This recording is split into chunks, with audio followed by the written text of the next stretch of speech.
One of the things that's in your book, which I wanted to bring up, was talking about the sex of the plant and how environmental factors can influence it. So, for example, it says things like increased nitrogen for more females, lower potassium for females, Yeah, lower yeah, temps for male plants, yeah, lower yeah. humidity for male plants, more blue light for female plants. Is all that stuff still accurate today? Yes. Yeah, very much so. Very much so. And those are for, and that's for regular plants. And basically all you're doing is making, stacking the deck in favor of more female plants. So basically you make a nice life for the plant and they're going to make more female plants.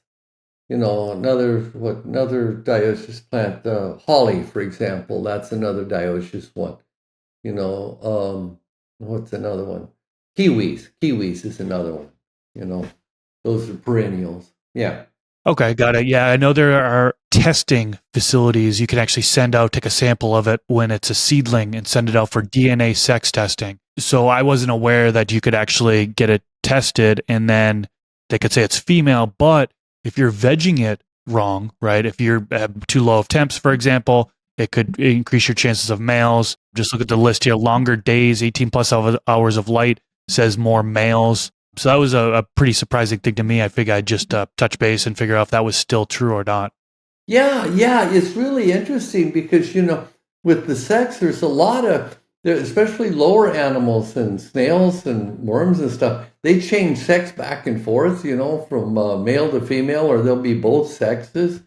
Yeah, it's and plants too. It's like that. Yeah, higher things, they tend to have it sorted out a little bit better, but not always.